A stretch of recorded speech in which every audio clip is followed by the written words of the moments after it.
तो welcome back to कल्पाक्ष IAS. आज हम बात करने वाले हैं इंडियन इकोनॉमी से जुड़े लेक्चर 5 के बारे में, जहां डिस्कस करेंगे evolution of Indian economy.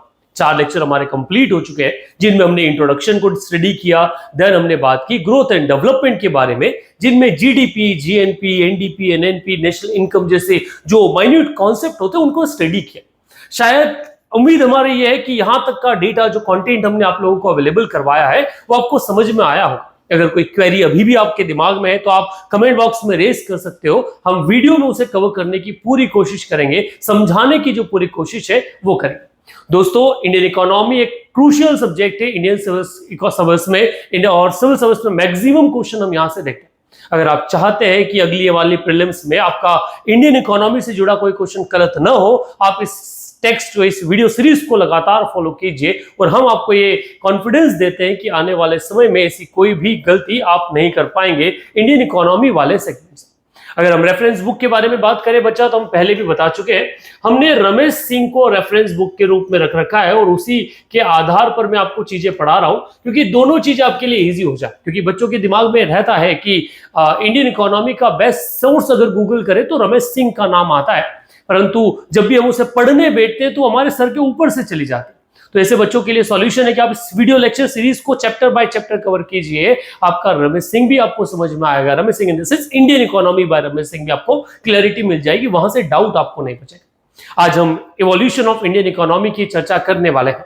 Evolution of Indian economy, क्योंकि over the period of time Indian economy में वो हिस्टोरिकल एस्पेक्ट्स में देखा जाए तो कई सारे अप्स एंड डाउन्स देखे। एक समय हमने किताबों में पढ़ा कि भारत को सोने की चिड़िया कहा जाता था। सवाल उठता है कि जब इतने ही अमीर थे, सोने की चिड़िया थे, तो आज सोना इंपोर्ट क्यों करना पड़ रहा है? स्थिति कहां बिगड़ी, कहां जाके दिक्कतें आना जो है वो स्टार्ट हुई। रिसेंट में कांग्रेस के member of parliament Shashi Tharoor का कुछ लेक्चर जो है उन्होंने शायद हार्वर्ड में दिया था, वो काफी वायरल हो गया। उसके बाद उन्होंने एक बुक लिखी जिस बुक का नाम है एन एरा ऑफ डार्कनेस। आप लोगों को पढ़नी चाहिए, अच्छी किताब वो है। अब इस एरा ऑफ डार्कनेस में उन्होंने बताया कि 1600 के आसपास अगर आप बात करें, जब औरंगजेब या अकबर के मुगल रूलर चल रहा था, उस समय वर्ल्ड जीडीपी में इंडिया का जो शेयर था वो अप्रोक्सीमेट 27 to 30% के आसपास था। वहीं अगर आज बात कर ली जाए तो वर्ल्ड जीडीपी में हमारा शेयर जो है अप्रोक्सीमेट 3 to 4% के आसपास है। और अमेरिका की अगर स्थिति आप देखोगे तो 24 to 25% के आसपास है। मींस बिफोर या in the 16th and 17th century Indian economy की पोजीशन आज के अमेरिका से भी अच्छी थी। फिर बिगड़ी बात कहां पर बिगड़ी? ऐसा क्या हो गया कि हम 27 शेयर होल्डिंग से बिल्कुल डाउन अप होकर 10 टाइम्स हम डाउन होकर कहां पहुंच गए? हम 3 to 4% पे आ गए। तो ये सब हुआ कॉलोनियल रूल के दौरान। और उस कॉलोनियल रूल में जब ब्रिटिशर्स आए तब की बात अगर 27% की जाए तो तब गए, तब हम सिर्फ 2.7% के आसपास वर्ल्ड ट्रेड में हिस्सेदारी रखते थे। तो ये सारी बातें इस चीज में आती है, तो मैं सभी हिस्से को इसमें कवर करता हूं। जनरली ये रमेश सिंह वाले पार्ट में आपको नहीं मिल पाएगा, परंतु मैं आपको इंडियन इकोनॉमी को उसी आधार पे समझाने की कोशिश करते हैं। तो चलिए बात करते हैं इवोल्यूशन ऑफ इंडियन इकोनॉमी के बारे में। भारतीय अर्थशास्त्र का जो इवोल्यूशन हुआ, उस इवोल्यूशन के बारे में कि कैसे आगे बढ़ा और कहां से इसकी शुरुआत किस तरह से हुई। अगर हम इवोल्यूशन को समझने की कोशिश करें और हम बुक को अलग रख दें, तो हम इंडियन इकोनॉमी के इवोल्यूशन को कई डिफरेंट कैटेगरीज में क्लासिफाई कर सकते हैं। जैसे हम इसको शुरुआत से ले सकते हैं। कैसे? हम पहला एक क्लासिफिकेशन कह सकते हैं कि भैया हम बात करते हैं बिफोर कॉलोनियल रूल की। जब ब्रिटिशर्स इंडिया में नहीं आए उससे पहले भारत की स्थिति कैसी थी उसके बारे में। हम सेकेंड कैटेगरी यहां डाल सकते हैं आफ्टर कॉलोनियल रूल की। जब ब्रिटिशर्स इंडिया में आ गए उस समय इंडियन इकोनॉमी और उनके बीच में इंडियन इकोनॉमी की स्थिति कैसा था। एंड एक बात कर सकते हैं हम, आखिरी सेक्शन जिसे हम कह सकते हैं आफ्टर इंडिपेंडेंस, आजादी के बाद में भारत जब भारत छोड़कर चले गए, उसके बाद इंडियन इकोनॉमी की सिचुएशन जो है वो सिचुएशन किस तरह से रही, उन्हें क्या स्थिति में हम इवॉल्व होकर समय के साथ आए। अगर हम पहले फेज में आए तो हड़प्पन सिविलाइजेशन तक भी अगर हम पीछे जाते हैं कि बिफोर कॉलोनियल रूल, और हम हड़प्पन सिविलाइजेशन में देखते हैं तो वर्ल्ड ट्रेड इंडिया का एक बड़ा एक्सपांस या पोजीशन हुआ करता था। तब हमने ट्रेड सिटीज का डेवलपमेंट किया था। ये जो आप हड़प्पा, मोहनजोदाड़ो, लोथल, कालीबंगन जैसे शहर देखते हो, ये सारे के सारे व्यापारिक शहर थे जिनका व्यापार मेसोपोटामिया, इजिप्ट जो अलग अलग सिविलाइजेशन है उनके साथ चलता था। हमें पढ़ाया गया कि वास्को डी गामा ने भारत की खोज की। परंतु वास्को डी गामा का जब एंसेस्टर्स भी नहीं आए थे तब भारत का व्यापार यूरोप के अलग अलग एरियाज में जो सिविलाइजेशन थे उन सिविलाइजेशन के साथ चलता था। हाँ, ये बाद में अरब के आने के बाद में जब हमारा यूरोप से डायरेक्ट कनेक्शन जो है वो खत्म हो गया तब उन्होंने नए सी रूट्स हम लोगों के लिए खोजना शुरू किया। तो शुरुआती जो दौर रहा बच्चा वो बिफोर अगर कॉलोनियल रूल कहा तो बिल्कुल हम लोगों को सोने की चिड़िया के नाम से जाना जा सकता है, क्योंकि एक बड़ा ही फ्लोरिश ट्रेड इंडिया का होता था।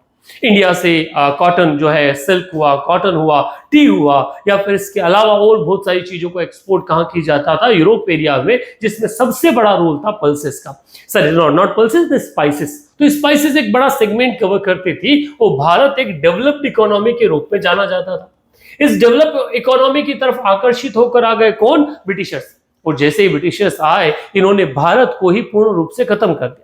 अब ये ब्रिटिशर्स के दौरान इकोनॉमी रही, इसे भी आप क्लासिफाई कर सकते हो। इसका अर्ली पीरियड में till the treaty of Allahabad को अगर आपने बेंचमार्क मान लेते हैं 1765 को, तो इससे पहले, क्योंकि ब्रिटिशर्स ने 1600 से इंडिया में आना स्टार्ट कर दिया था, तो ये अर्ली 150 इयर्स का जो गैप पीरियड रहा, उस समय भारत बड़ा फायदे में रहा यूरोपियन ट्रेड से। बड़ा नहीं बट हाँ फिर भी रहा कि एक बड़ा फायदा, मोटा फायदा भारत ने कमाया। भारत का पोजीशन जो है पोजीशन भी स्ट्रांग हुआ। हाँ, वो बात अलग था कि आपसी राजाओं के जो झगड़े थे, इन झगड़ों की एक बड़ी कॉज इंडिया को पे करनी पड़ी, और उसी कॉज का इशू था कि भारत की इकोनॉमी में भी उसके इम्पैक्ट जो है वो हमें देखने को मिले। अब अगर यहां वाले एस्पेक्ट से बात की जाए पहले फेज में, तो हमने एक ग्लोरियस ट्रेड ब्रिटिशर्स के साथ देखा, पर ट्रीटी ऑफ इलाहाबाद के बाद यह हुआ कि भारत का फाइनेंशियल राइट्स जो है वो फाइनेंशियल राइट्स ब्रिटिशर्स के हाथ में चले गए, और वहां से कॉलोनलिज्म की शुरुआत इंडिया में हो गई। और इसके बाद से लेकर 1947 तक India just work to flourish British. ठीक है, ब्रिटिश डेवलपमेंट को फाइनेंस करने का काम इंडिया ने किया। भारत सिर्फ एक सोर्स ऑफ रॉ मटेरियल बन गया। हम एक बिगनिंग टेरर जो है उसको देख रहे थे, हम हमारे यहाँ से रॉ मटेरियल भेज रहे थे और वहां से मशीन से बने जो गुड्स है वो इंडिया में आ रहे थे, हम इंपोर्टर बन के रह गए। एक ऐसा मार्केट जो अपने एक्सपोर्ट्स के लिए जाना जाता था, अब वो यूरोपियन इंपोर्ट के लिए जाना जा रहा था, और वो भी उनके प्राइसेस के आधार पर, जिसका टैरिफ जो है या फिर आने जाने का खर्चा, वन वे फ्री ट्रेड हम दे रहे थे, मींस वो पैसा भी भारतीयों की जेब से जा रहा था। तो पूरी तरह से इंडिया को इस दौरान लूटा गया, और जब ये लूटा गया तो पता चला कि 1947 के आसपास जब भारत को देखा जाए तो वर्ल्ड शेयर में 2.7% आसपास हम जीडीपी शेयर जो है वो रखते थे। मतलब भारत को पूर्ण रूप से डिस्ट्रैक्ट करके रख दिया।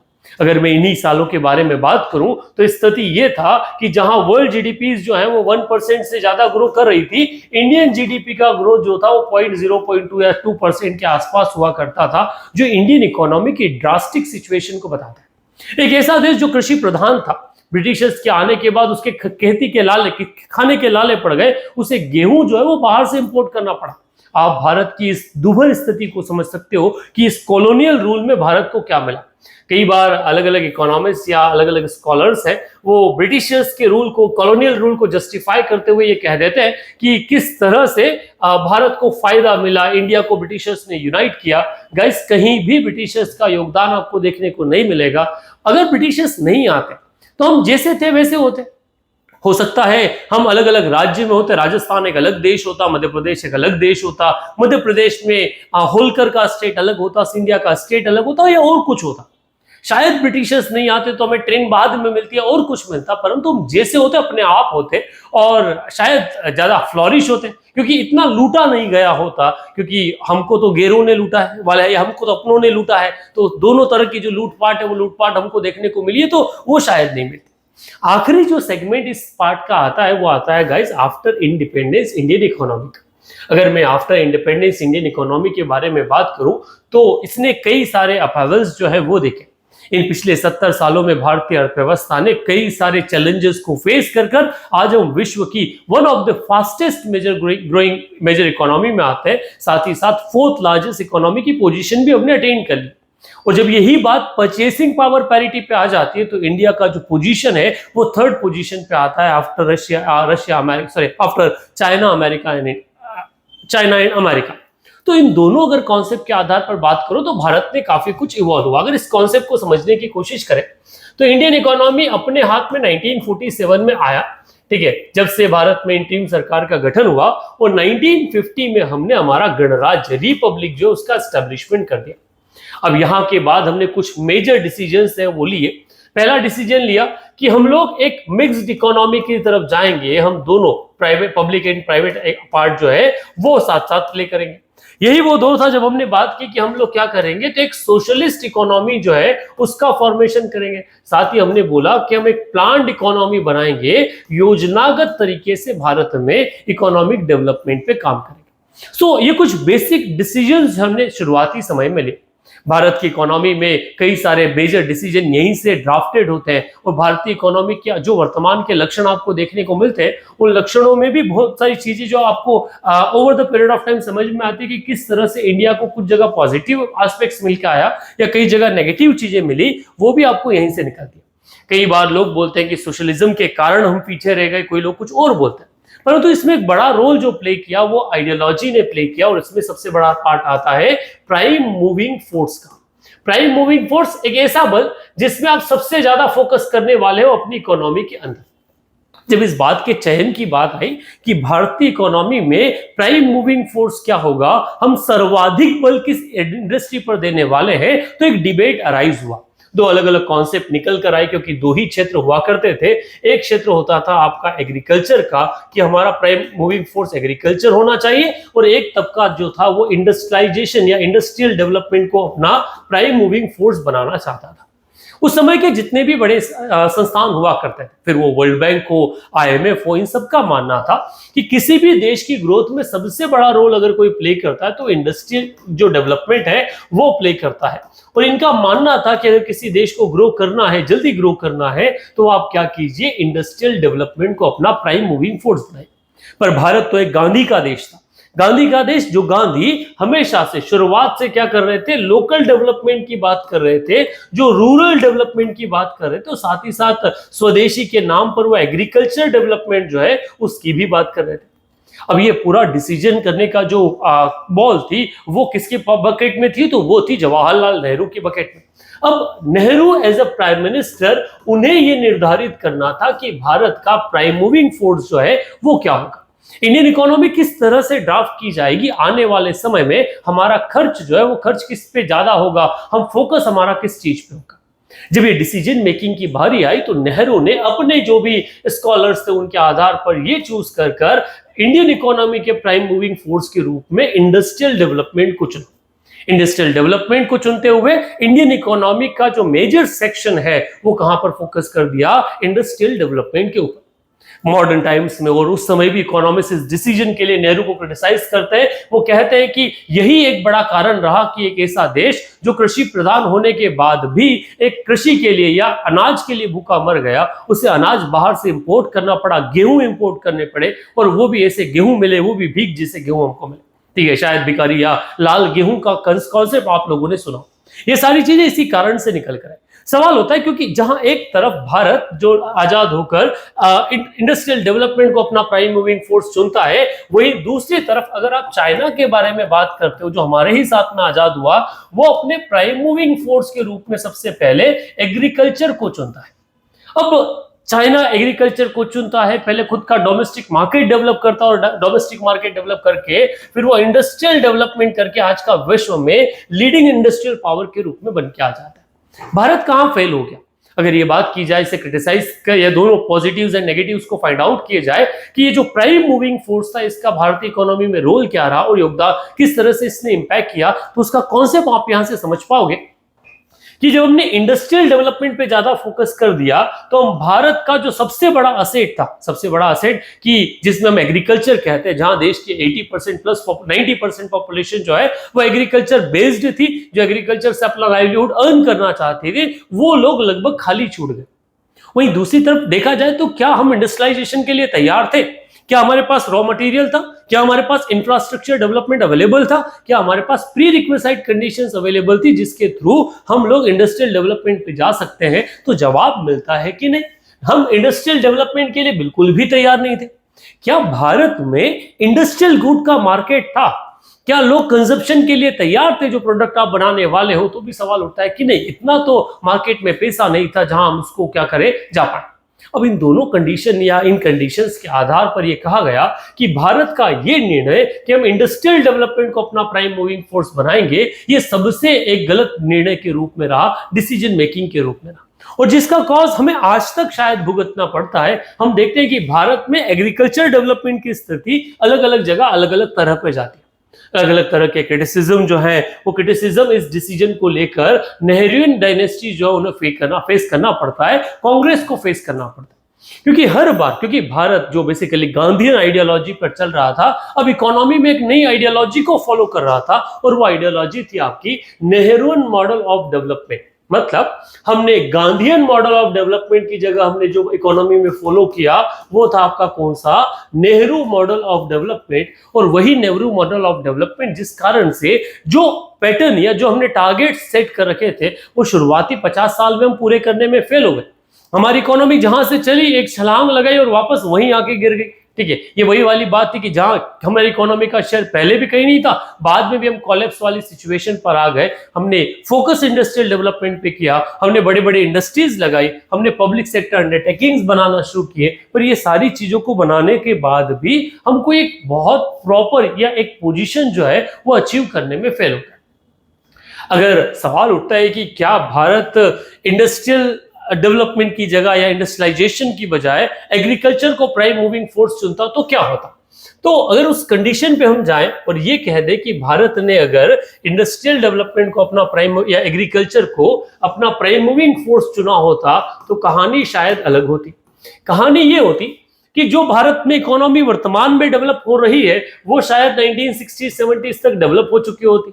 हमें भुखमरी जो है उसको नहीं झेलना होता, हमारा लोकल मार्केट जो है वो सरप्लस प्रोडक्शन के साथ एक अच्छी पोजीशन पर पहुंचता, और उस सरप्लस प्रोडक्शन के बाद अगर हम इंडस्ट्रियल डेवलपमेंट पे जाते तो उसके लिए एक बड़ा और एक्सपांडेड मार्केट भारत में होता, एक डिमांड उसकी भारत में होती, और ये डिमांड काफी क्रूशियल रोल प्ले करती है किसी भी इकोनॉमी के एक्सपांशन के। वर्तमान में फिर बाद में आने वाले समय में ये अटल बिहारी वाजपेयी की सरकार के समय की बात है कि 2002 में हमने हमारे प्राइम मूविंग फोर्स को बदलकर इंडस्ट्रियलाइजेशन से छोड़कर एग्रीकल्चर पर लेकर आए, और हमने उन एग्रीकल्चर को एक्सपांड करने की कोशिश की। आज भी अगर भारत में आप एग्रीकल्चर को इग्नोर नहीं कर सकते, भारत की अप्रोक्सीमेट 50% पॉपुलेशन जो है वो एग्रीकल्चर से अपना लाइवलीहुड अर्न करती है और डिपेंडेंसी एग्रीकल्चर और अलाइड सेक्टर पे रखती है।